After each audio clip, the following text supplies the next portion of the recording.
ছোটোবেলায় মেলাতে গিয়ে কে কে এরকম রং দিয়ে হাত সাজিয়েছেন বলুন তো?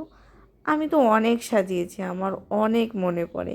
ছোটোবেলায় যেখানে মেলায় যেতাম, বাবার সাথে হাটে যেতাম, তখন এরকম হাতে রং করা দেখলে রং করে নিতাম। এটাকে বলতাম মেহেদি পরানো। বলতাম কার কত সুন্দর করে রং করে দেয়। তো আজকে এরকম একটা ছোট্টখাট্টো এখানে ছোটোখাটো একটা মেলা বসেছে, তাই সুযোগ পেয়ে গেলাম। ছেলেকে বললাম আমরা ছোটোবেলায় এরকম কত রং করেছি হাতে, তাই বলে ছেলেকে রং করাতে বসে গেলাম।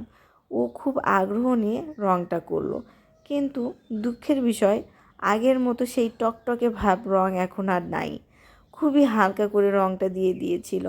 ছেলে বলতেছে আম্মু কেমন জানি একটা গন্ধ। বললাম বাবা এটার এরকমই গন্ধ, কোনো সমস্যা নাই, এটা আমরা ছোটোবেলায় কত দিয়েছি। তারপরে সে অনেক খুশি হয়ে গেছে।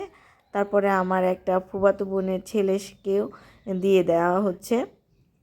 মানে এটা যে কত ভালো লাগা, মানে ছোটোবেলার মেলাটা মনে হয় অসম্পূর্ণ থেকে যেত, যে হাতের রং না করলে মনে হতো মেলাতে গেছি, সে মেলার কোনো চিহ্ন নাই। যদিও এই রংটা ধুয়ে ফেললে উঠে যায়, তারপরেও এটা একটা আবেগ কাজ করতো। তারপরে এই যে আমার ছেলে এবং আমার বোনের ছেলে একসাথে হাত নিয়ে হাত শুকাচ্ছে। তো আমি বললাম একটু দেখিয়ে দাও, তারপরে ওরা দেখিয়ে দিচ্ছে।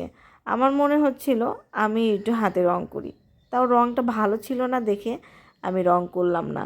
ওদের হাতটাই রাঙিয়ে